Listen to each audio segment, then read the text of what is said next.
EFL TV, proudly brought to you by Ferntree Gully Motor Group.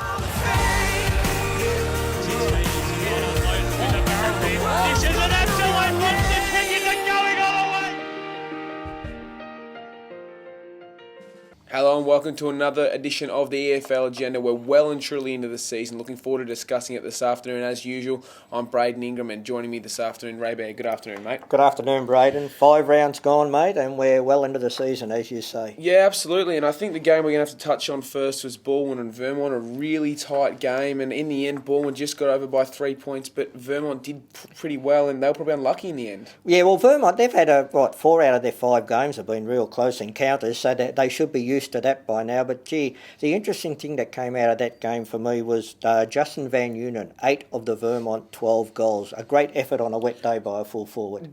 Indeed. Does that suggest that they're probably lacking a little bit of support other than that? I mean, we always know how good he is. Does he need a bit more support down there? Well, he probably needs more support, but because of the conditions, I would presume that they kicked the ball to him into the goal square, and he got the results on the board, because it wasn't a day for small crumbing forwards. There's no way about it. And we know Vermont, they usually start the season fairly slow, but for me, they're just shooting themselves in the foot. I mean, we know how good Bowwin are, but they get themselves in these winning positions.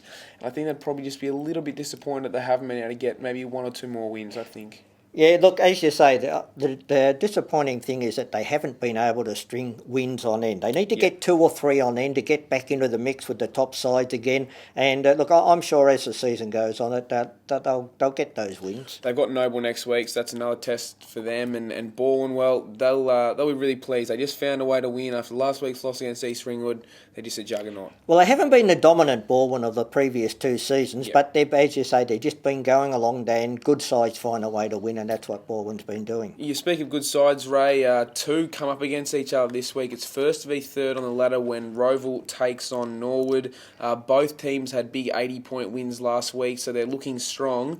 Roal had Lilydale to only 4 goals, and Norwood kept Knox to only 2. So they're going along nicely. Who do we like here? Look, it's Roval's first big test, I think, for the season. Coming up against Norwood. We saw Norwood in the radio game in round 2, very impressive. But gee, down at Seabeck Oval and the style of football that Roval's playing, they're a huge chance in this game. Yeah, look, I think I'm gonna go for them here. I think it's gonna be a really tight game. But we'll just see. It's gonna be a tight game. I like Roal here.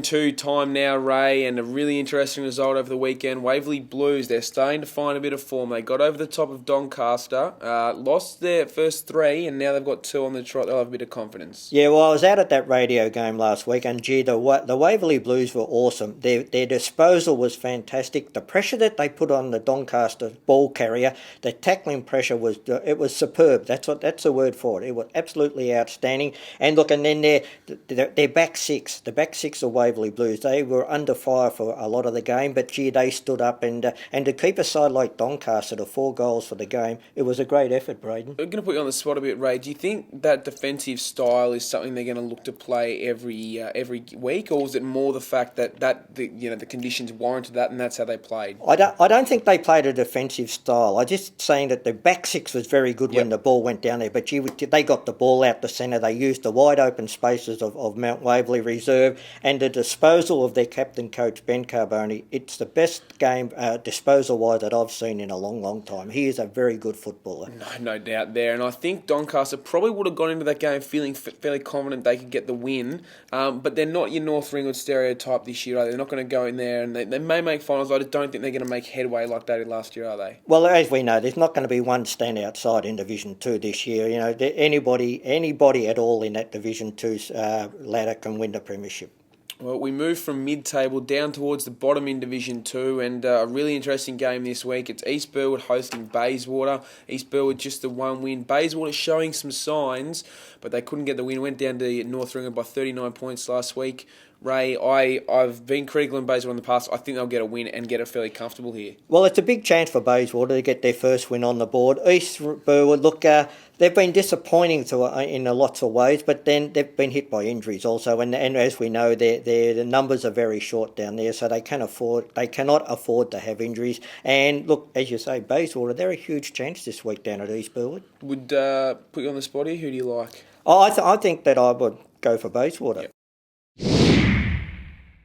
Well, a game that could prove crucial in the Division 3 relegation battle took place over the weekend. It was Chirnside and Glen Waverley, and Chirnside got over the line in what's going to prove a key win for them, Ray. Yeah, it's going to be a key win in the relegation race later in the season. You know, Chirnside, look, they've struggled early in the year, as has Glen Waverley Hawks, but from all accounts it was a bit of a battle out there, but Chirnside, they jumped them early and they were good enough to hold off a narrow lead all day, and they got the points, and it certainly puts Glen Waverley Hawks in the hot seat. Yeah, well, it was only a 26-point win, and I think Glen Waverley have always been, the team that's been down the bottom, and they probably needed to get a win there because I've seen them in action. They're just struggling. The numbers are the issue. In the end, though, Chirnside get the win, and a really important win. And we move on to another big win. It was Heathmont destroying Whitehorse in the end.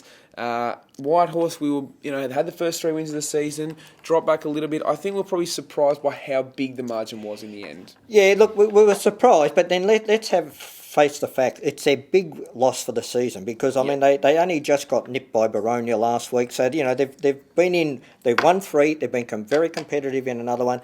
They've got blown out the water a bit in this one. So, look, their season's at that position now where they've got to take stock again and restart again, and let's hope that they can keep going because we don't want to see Whitehorse down there in that relegation race again.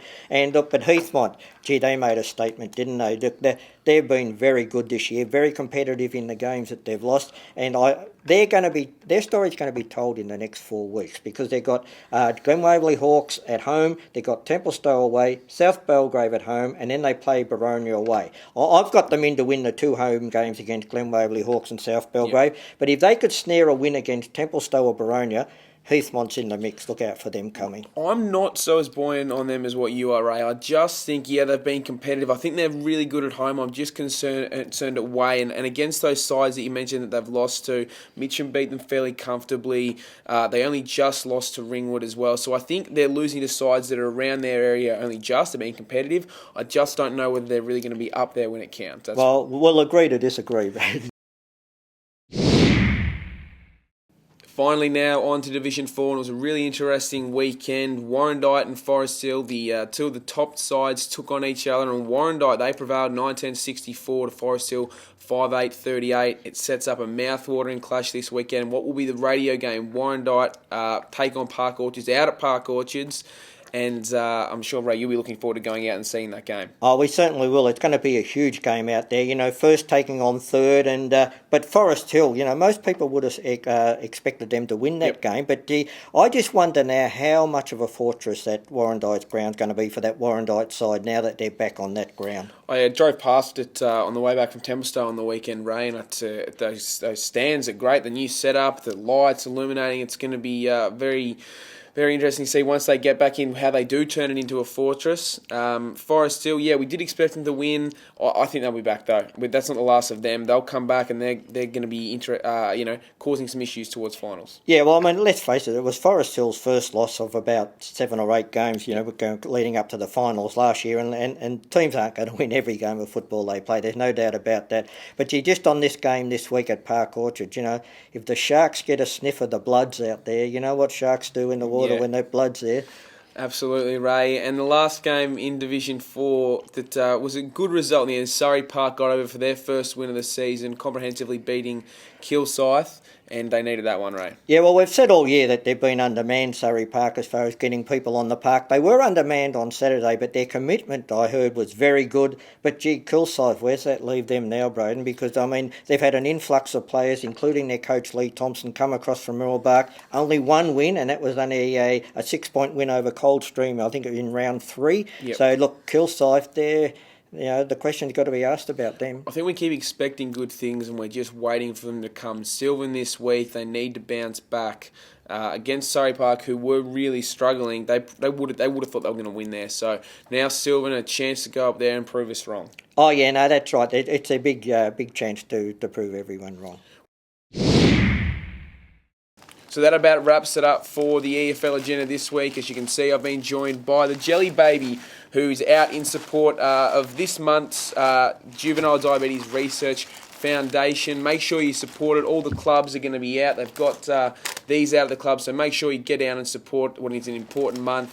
And of course, this weekend, the radio games we mentioned before, it's Warrandyte taking on Park Orchards, a crucial game in Division 4.